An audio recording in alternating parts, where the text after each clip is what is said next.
கட்டுரை 2. அதிகார பகிர்வும் சனநாயக நுகர்வும். வலியவர்கள் அமைப்பாக திரள்வது மிகவும் எளிமையானதும் இயல்பானதும் ஆகும். அறிவுதான் வலியவர்களுக்கான அடிப்படை சொத்து.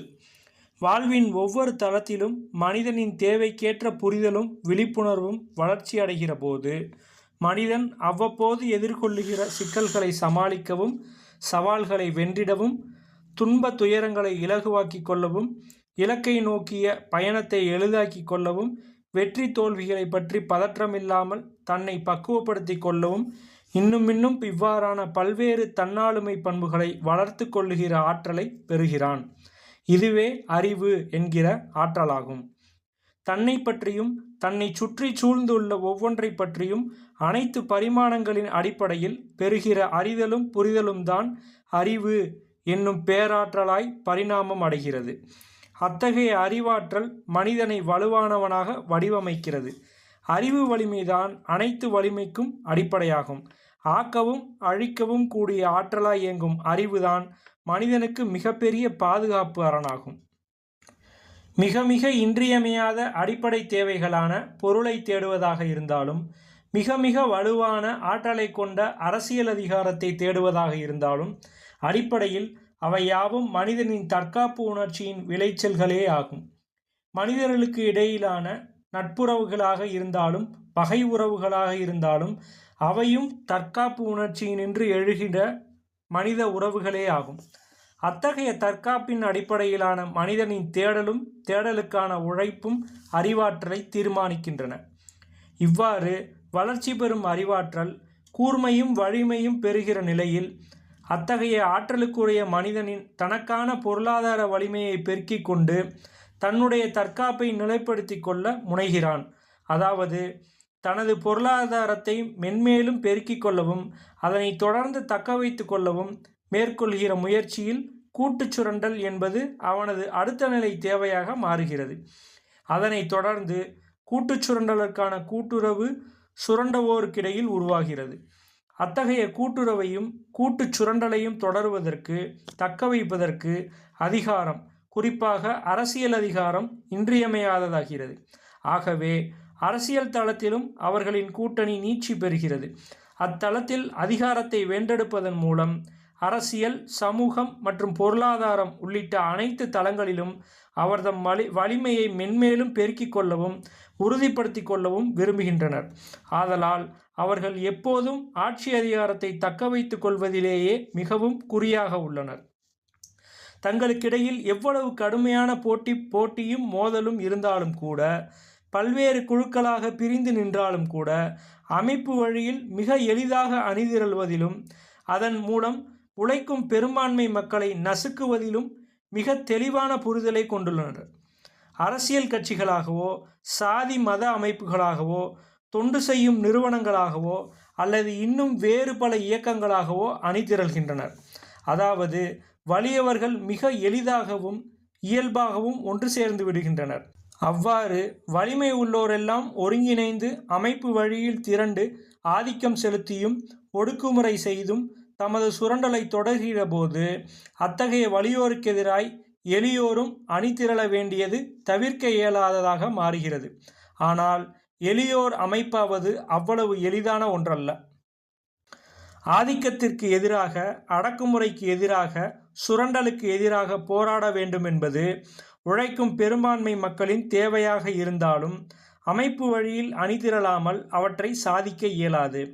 வலியோர் ஆளும் அல்லது சுரண்டும் வர்க்கமாகவும் எளியோர் உழைக்கும் அல்லது சுரண்டப்படும் வர்க்கமாகவும் முரண்பட்டு மோதிக்கொள்ளும் நிலையில் எளியோரை அவ்வளவு எளிதாக அமைப்பு வழியில் வலிமை பெற வலியோர் அனுமதிப்பதில்லை. உழைக்கும் வர்க்கத்தினர் அமைப்பாவதை தடுப்பதற்கான முயற்சிகளிலிருந்துதான் ஆதிக்கம் மற்றும் அடக்குமுறை என்னும் வெறித்தனம் மேலோங்குகிறது. அத்தகைய வெறித்தனமே பாசிசம் என்பதாகும். உழைப்பவன் உயிர் வாழ மட்டுமே தகுதியுடையவன், ஏனென்றால் உயிர் வாழ்ந்தால்தான் அவன் தொடர்ந்து உழைக்க முடியும் என்கிற கருத்தை உள்ளடக்கியதுதான் பாசிசத்தின் அடிப்படையாகும். உழைப்பதை தவிர வேறெந்த உரிமையும் உழைப்பவனுக்கில்லை என்ற வெறித்தனத்தின் வெளிப்பாடாகவே சனநாயகம் மறுதளிக்கப்படுகிறது. அதாவது தனது கருத்தை சொல்லவோ தனது உணர்வை வெளிப்படுத்தவோ ஒருவனுக்கு உரிமை இல்லை என்று மறுப்பதும் தடுப்பதும் தான் சனநாயக மறுதலிப்பாகும். அத்தகைய சனநாயக மறுதலிப்பை எதிர்த்து போராடவும் உரிமைகளை வென்றெடுக்கவும் அந்தந்த தளங்களில் உழைப்பவர்கள் அமைப்பாக அணிதிரண்டாக வேண்டும்.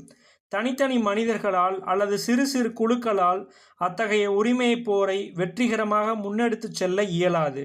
ஆதிக்க வரி மிகுந்த ஆளும் வர்க்கத்தை உறுதிகுலையாமல் எதிர்த்து போராடவும் வெற்றி கொள்ளவும் அதற்கேற்ற வலிமையுடைய அமைப்பாக ஒருங்கிணைய வேண்டும். அதாவது சுரண்டுவோர் அல்லது ஆதிக்கம் செலுத்துவோர் ஓர் அமைப்பாக வலுப்பெற்றிருக்கும் போது சுரண்டப்படும் உழைக்கும் பிரிவினரும் வலுமிக்க ஓர் அமைப்பாக உருத்திரள வேண்டும். ஆனால் உழைப்பவரிடையே நிலவும் பலவீனங்கள் அமைப்பாக அணிதிரள இயலாத நிலையை உருவாக்கின்றன. குறிப்பாக பொருளாதார வலுவின்மை அவர்களின் மீதான ஆளும் வர்க்கத்தின் தொடர்ச்சியான சுரண்டலால் திணிக்கப்படுகிறது. அதனால் வறுமை என்னும் பலவீனத்திற்கு, அதாவது வலுவின்மைக்கு தள்ளப்படுகின்றனர். அத்தகு நிலையில் வாழ்க்கையின் பெரும்பகுதி உயிர் பிழைப்பதற்காகவே உழைத்தாக வேண்டுமென்னும் நெருக்கடிக்கு ஆளாகின்றனர். விவசாய உற்பத்தி அல்லது தொழிற்சாலை உற்பத்தி போன்ற உற்பத்தி தளங்களில் வெறும் கூலிக்கு உழைக்கும் உற்பத்தி சக்திகளாக மட்டுமே வாழும் நிலைக்கு தள்ளப்படுகின்றனர். இந்நிலையில் பிற தளங்களில் நிகழும் சுரண்டலை பற்றியோ சூது சூழ்ச்சிகளை பற்றியோ அறிந்து கொள்ளவும் விழிப்புணர்வு பெறவும் அதற்குரிய ஆற்றலை வளர்த்து கொள்ளவும் இயலாத நிலைக்கும் ஆளாகின்றனர். கடுமையான போராட்டங்களுக்கிடையில் அத்தகைய விழிப்புணர்வை பெற்று உரிமை குரல் எழுப்ப முனைகிற போது அமைப்பாக எழுச்சி பெறவிடாமல் அடக்குமுறைகளின் மூலம் சிதறடிக்கப்படும் நிலைக்கு தள்ளப்படுகின்றனர். விவசாய கூலிகள் சங்கமாகவோ, ஆலை தொழிலாளர்கள் சங்கமாகவோ, அரசு பணியாளர்கள் சங்கமாகவோ உழைப்பவர்கள் அமைப்பாகும் போதெல்லாம் அவர்கள் மீது அடக்குமுறைகள் ஏவப்படுவதும் சிதறடிக்கப்படுவதும் ஏதாவது ஒரு வடிவத்தில் தொடர்ந்து கொண்டே இருக்கிறது.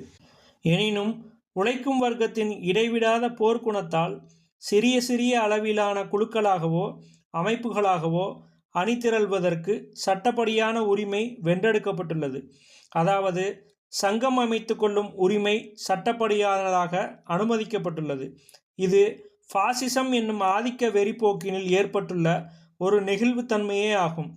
ஆனால் இது முழுமையானதாகவோ வலிமையானதாகவோ வடிவம் பெற ஆளும் வர்க்கம் அவ்வளவு எளிதில் அனுமதிப்பதில்லை.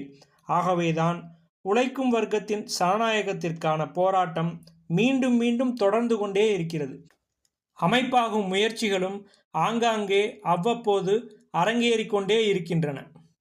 அவ்வாறு உருவாகும் அமைப்புகள் அவற்றுக்கான தளங்களில் வரையறுக்கப்பட்ட எல்லைகளில் களமாடி உரிமைகளை வென்று சனநாயகத்தை நுகர்கின்றன.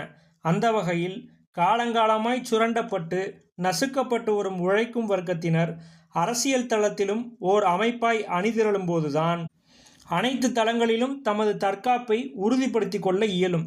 உழைப்பு சுரண்டலிலிருந்தும் உரிமை சுரண்டலிலிருந்தும் சனநாயக சுரண்டலிலிருந்தும் உழைக்கும் வர்க்கம் தன்னை தற்காத்து கொள்ள வேண்டுமெனில் அரசியல் அதிகார வலிமையை பெற்றாக வேண்டும். அரசியல் அதிகாரம்தான் இருக்கும் அதிகாரங்களில் எல்லாம் ஆளுமை மிக்கதாகவும் வலிமை நிறைந்ததாகவும் உள்ளதாகும். அத்தகைய அரசியல் அதிகாரத்தை நுகர்ந்திட வேண்டுமெனில் உழைக்கும் வர்க்கம் தனக்கான பங்கை வென்றிட வேண்டும். குறிப்பாக ஒரு பிரிவினர் மட்டுமே அரசியல் அதிகாரத்தை சுருட்டி வைத்து கொண்டு பெரும்பான்மையான உழைக்கும் மக்களை அடக்கி ஒடுக்கி தொடர்ந்து சுரண்டி வருவதை தடுக்க வேண்டுமெனில் அவ்வதிகாரம் கடைசி மனிதன் நுகரும் வகையில் அவன் சார்ந்த வர்க்கத்தினருக்கும் பகிர்ந்தளிக்கப்பட வேண்டும். அதிகார பகிர்வு அல்லது அதிகார பரவலாக்கம்தான் உண்மையான சனநாயக பரவலாக்கமாகவும் சமத்துவத்தை நிலைநாட்டும் நடைமுறையாகவும் அமையும். அரசு என்னும் பேரமைப்பில் சட்டம், நீதி, நிர்வாகம் என்னும் தளங்கள்தாம் மிகவும் ஆளுமை வாய்ந்த முகமையான கட்டமைப்புகளாகும். தேசத்தையும் குடிமக்களையும் பாதுகாப்பதற்கேற்ற மேம்படுத்துவதற்கேற்ற வகையிலான சட்டங்களையும் விதிகளையும் படைக்கும் ஆற்றல் வாய்ந்த அதிகாரமே அரசியல் அதிகாரம் அல்லது ஆட்சி அதிகாரம் என்பதாகும். இது சட்டத்துறை என்னும் தளத்திலிருந்து விளையும் உச்சநிலை அதிகாரமாகும். நீதி மற்றும் நிர்வாக தளங்களிலிருந்து விளையும் அதிகாரங்களும் வலிமை மிக்கவைதான் என்றாலும் அரசியல் அதிகாரம் என்னும் ஆட்சி அதிகாரத்திற்கு உள்ளடங்கியவையே ஆகும். ஆகவேதான் நீதி மற்றும் நிர்வாக தளங்களில் அதிகாரங்களை பகிர்ந்தளிக்கும் வகையில் இடஒதுக்கீடு என்னும் சமூக நீதி ஆளும் வர்க்கத்தினரால் அனுமதிக்கப்பட்டுள்ளது. குறிப்பாக உழைக்கும் வர்க்கத்தின் அரசியல் விழிப்புணர்வால் அந்த சமூக நீதி வென்றெடுக்கப்பட்டுள்ளது. இதுவும் சனநாயக பரவலாக்கமேயாகும்.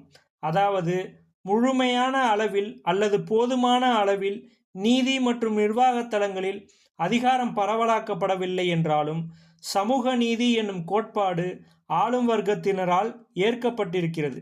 சட்டத்துறை என்னும் தளத்திலும் ஒடுக்கப்பட்டோரில் ஒரு பிரிவினருக்கு, அதாவது தாழ்த்தப்பட்ட பழங்குடி பிரிவினருக்கு இடஒதுக்கீடு என்னும் சமூக நீதி என்பது கோட்பாட்டளவில் ஒப்புக்கொள்ளப்பட்டு இடங்கள் மட்டுமே பகிர்ந்தளிக்கப்படுகின்றன என்றாலும் அதிகாரங்களை நுகர முடியாத வகையில் இன்னும் நசுக்கப்படும் நிலையே தொடர்கிறது.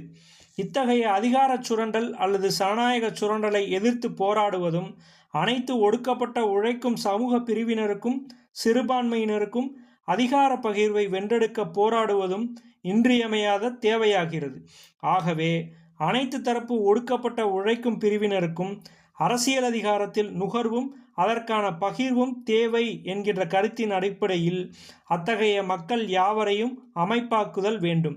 அதாவது ஆளும் வர்க்கத்தின் ஆதிக்கத்திற்கு எதிராக, அடக்குமுறைக்கு எதிராக, சுரண்டலுக்கு எதிராக உழைக்கும் மக்கள் யாவரையும் ஓர் அரசியல் சக்தியாக அணிதிரட்டும் அதே வேளையில் அரசியல் அதிகாரம் அல்லது ஆட்சி அதிகாரத்தில் உரிய பங்கினை பகிர்ந்து கொள்வதற்கான ஓர் அரசியல் சக்தியாக வலிமை பெற வேண்டும்.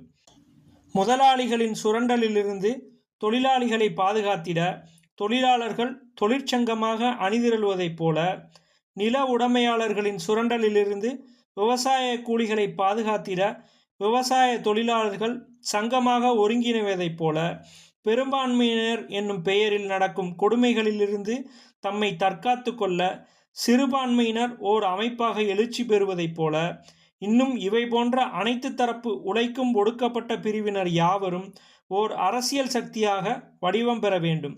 ஆளும் வர்க்கம் வலிமை மிகுந்த அரசியல் சக்தியாக பேராதிக்கம் செலுத்தி வரும் நிலையில் அதனை எதிர்கொள்ளவும் அரசியல் அதிகாரத்தை வென்றெடுக்கவும் உழைக்கும் வர்க்கமும் அரசியல் சக்தியாக உருத்திரள வேண்டும். ஆகவே சாதியின் பெயரால், மதத்தின் பெயரால், மொழி மற்றும் இனத்தின் பெயரால், பாலின வேறுபாட்டின் பெயரால், பொருளாதார ஏற்றத்தாழ்வின் பெயரால் ஒடுக்கப்பட்டு தொடர்ந்து சுரண்டப்பட்டு வரும் உழைக்கும் வர்க்கத்தினர் யாவரும் தமக்கான அரசியல் அதிகாரத்தை பகிர்ந்து கொள்வதற்கு ஒற்றை வடிவமாக, அரசியலாற்றல் கொண்ட அமைப்பு வடிவமாக ஆளுமை பெற வேண்டும். வீடு, நிலம், ஆடு, மாடு, தானியம், பணம் போன்ற சொத்துக்களைப் போல அதிகாரமும் ஒரு வகை சொத்தே ஆகும். சொத்துகள் அனைத்திலும் பங்கு வேண்டுமென்பதைப் போல அதிகாரத்திலும் பங்கு வேண்டுமென்பதே சனநாயகத்தின் வெற்றியாக அமையும். தனி மனிதனாகவோ அல்லது ஏதேனும் ஒரு அமைப்பாகவோ மனிதன் தனக்கான சனநாயகத்தை முழுமையாக நுகர்ந்திட வேண்டுமெனில் அரசியல் அதிகாரத்தையும் அவன் நேர்முகமாகவோ மறைமுகமாகவோ நுகர்ந்தாக வேண்டும். தனி மனித ஆதிக்கத்தை தனி மனிதனாக எதிர்க்கலாம். அமைப்பு வழியிலான ஆதிக்கத்தை அமைப்பு வழியில்தான் எதிர்த்தாக வேண்டும், வென்றாக வேண்டும். ஆகவே ஆளும் வர்க்கத்தின் அரசியல் சக்தி என்னும் அமைப்பு வடிவத்தை எதிர்கொள்ள உழைக்கும் வர்க்கமும் அமைப்பு வழியிலான அரசியல் சக்தியாக பரிணாமம் பெற வேண்டும். அரசியல் அதிகாரமும் பொது சொத்தேயாகும். அதனை அனைவருக்கும் பகிர்ந்தால்தான் சனநாயகமாகும்.